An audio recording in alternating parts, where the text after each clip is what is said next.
Championship in the bag. Lesley Paterson from Scotland is going to become the XTERRA World Champion here in Kabarora. Lesley Paterson. Let's begin with the swim today. Okay, swim. I was pretty nervous to start because I thought I had a good chance at winning it. So my tactic was to come out in the top three, right beside Mel, because I thought if I could get out with Mel, I could hold her as long as I could on the bike, and then as long as I reckoned that if the gap was only about 5 minutes, I could probably catch her on the run. So I had a good swim, great transition. I'd been practicing that all week, and came out right in her wheel, and I rolled along about a mile and I had a puncture, and I thought, I don't believe this, I'm in the perfect position, I've got a puncture. So I stopped, filled it up with CO2 because I had stands in it, and it didn't hold, but it went about 2 miles, it went flat again.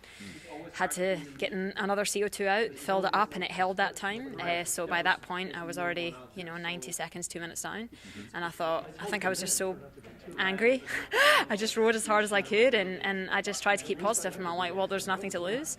Came into transition in fourth, 3 minutes down on Renata and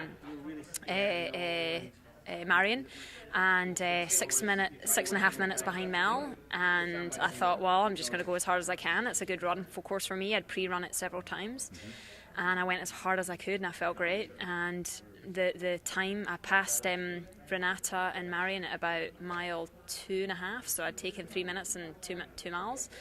And I thought, I'm running well, so I knew I had a good chance of maybe catching her. And then with about 1.5 miles to go, I was 1:20 down, and then all of a sudden that 1:20 just dropped, and I saw her ahead, and I thought, this is it, I'm going to pass her. Yeah. So I passed her on the big Melanie on the big descent, and my husband was right there just after I passed her, and he's screaming. And he couldn't believe it. And then we got down onto the riverbed, and I went arse over tit and fell over. And I thought, oh, God, because you're so fingers and thumbs by that point, you're exhausted. And then came around the beach and up for the win, and it was just awesome.